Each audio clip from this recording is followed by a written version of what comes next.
Hello, I'm Brian, MTG Rom. Here's my good buddy. Hi, this is Jon. I'm from commandtower.tk. Well, anyways, Jon and I are going to go ahead and have a quick look at each one of the 5 decks. And stay tuned right after the break. Check it out. Hello, Jon and I are back here again.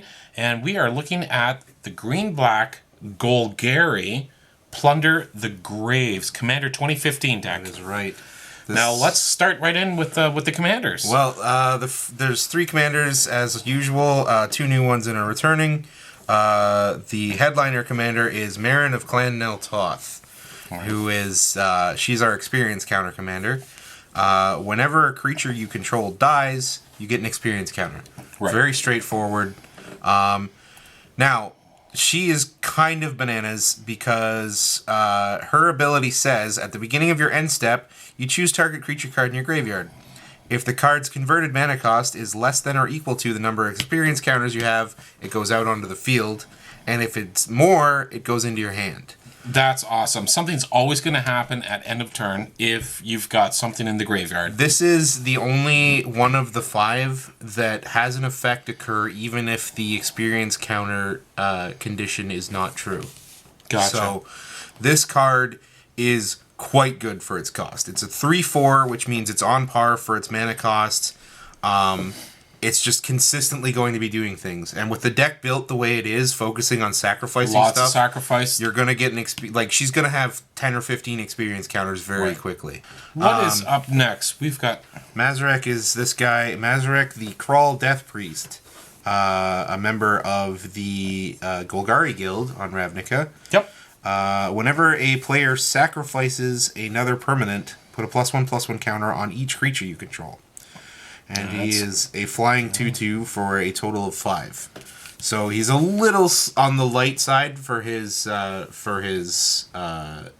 cost, but he is going to make himself and everything else bigger very quickly. And so that was our primary, our secondary, both new, and our third, which is the reprint. The returning, we have Golgari Lich Lord Jarad. He is back from the Return to Ravnica block, where he was the leader of the Golgari. Right. He's a 2/2 for 2 black and 2 green. He gets +1/+1 for each creature card in your graveyard. So he is going to be bigger than a 2/2 as soon as he comes down. Very good. You can pay generic, a black and a green, and sack another creature to have each opponent lose life equal to the sacrificed creature's power, which is very good in multiplayer. Absolutely. And that you can could deal some serious damage. I have won games with less. Oh my. So, Yeah. Wow. And you can sack a swamp and a forest to return him from your graveyard to your hand. Of course, the interesting thing about Jarad, being the leader of the Golgari Guild, initially in the first Ravnica block when he was alive, he didn't want to join. Okay. This was back when the guild was being run by his sister, Savra. Right, you are. Now, she died during the events of the first Ravnica block, and so did he. But then he was brought back as the Lich, and now leads the Golgari. Gotcha. Nice. Okay, well, there's our 3. And our experience counter. We've got, again, lots of other counters. Tokens, yeah. Tokens here. And double-sided.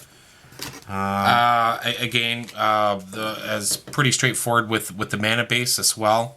High market is an inclusion. Having the high market back is a big deal. Yeah. Considering the fact that the mana bases are okay, but a card like that is basically part of what you want to be doing. So to have them included in this deck is very nice. It's a very welcome inclusion.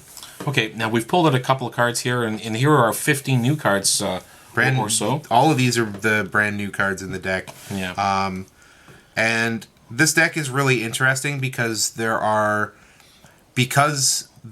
all 3 of the commanders want to have things in the graveyard. Right. But they all want to go about it a different way. The way that they've put the cards into the deck, there are a lot of different options and different routes you can go down. Gotcha. So there's a few I wanted to definitely have a look at. I think the first one we should probably look at is the Thief of Blood. This one is also in the white-black called the Spirits deck. Right. But it's quite interesting. 6 mana for a 1/1 flyer seems very expensive. Indeed, but When she enters the battlefield, you remove all counters from all permanents, and then Thief of Blood enters the battlefield with a +1/+1 counter on it for each counter removed this way. So, instant removal of all planeswalkers. absolutely. Instant setback of anybody who's using counters as their strategy. Anyone who wants to make +1/+1 counters or charge counters on artifacts. Absolutely. Or any of that sort of thing. Any counter. This is a great utility piece.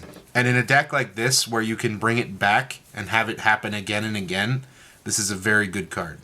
Now the next one I want to look at, let's look at Pathbreaker Ibex.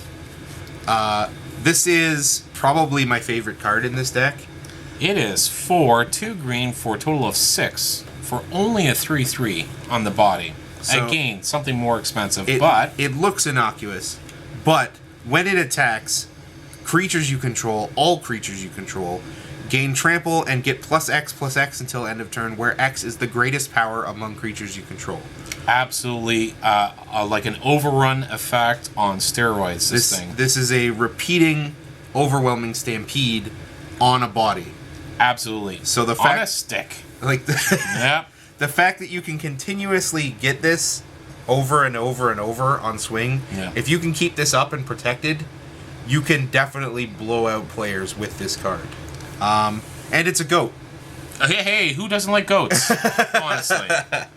Not enough goats in Magic the Gathering. So, I guess the next one we'll probably look at is Scourge of Nel Toth. You might see a bit of a name here. Yes. Yeah, certainly. I think probably from the same neighborhood. Scourge of Nel Toth is a 7 mana for a 6/6 flyer, which is fine. Yep. There's nothing wrong with that. But you may cast it from your graveyard by paying 2 black and sacrificing 2 creatures rather than paying its mana cost. This has sack outlet all over it. Yeah. You definitely want a sack. Well, the fact that you're sacking cards to bring this back from the graveyard is actually really interesting, because it reminds me of a card that's actually been reprinted in this deck, and that's Victimize. Ah, yeah. So, Victimize is a sorcery, and it's choose 2 target creature cards in a graveyard, sacrifice a creature, and if you do, return the 2 cards back to the battlefield tapped. So that's really interesting, because they're almost mirror images of each other. Yeah. One is sacking the 2 smaller creatures to get the big thing, and then you can use something else you have out to get back utility pieces, like, for instance, the Ibex or the Thief of Blood. Gotcha. Well, that works quite well. And I guess finally we should probably look at the Confluence, as is we've Black been doing Confluence. previously. Wretched Confluence is a 5 mana instant. Again, choose 3. You may choose the same mode more than once. Target player draws a card and loses a life. Target creature gets -2/-2 until end of turn, or return target creature card from your graveyard to your hand. All of them quite relevant with this deck. You can expect to probably pay 2 mana for any one of those modes by itself. Yeah. And they're all fairly innocuous on their own.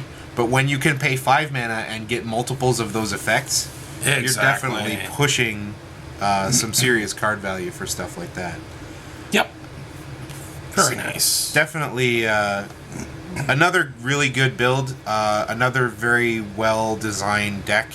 Again, you'll definitely want to consider how you want to go about utilizing the creature cards in your graveyard. There's a lot of sack outlets in this deck. There's a lot of ways to utilize cards. Yeah, for instance, Barter in Blood is a great spell, because you are both removing threats on the opponent's side of the board and readying your own combo pieces. And of course, Sacrifice creatures, they're ammunition for something else. and the great thing about a card like this is that you are getting additional creatures with which to use sack engines later. Again, it's not perfect, but it's a very good skeleton, a very good starting point if you want to go this route. There's a lot of options here and a lot of different ways that you can kind of personalize the deck for yourself. And I really like it. I think it's really good. Go, Golgari. Definitely. Absolutely. 100%. Sounds good. Great. Stay tuned for another one of our videos. See you again.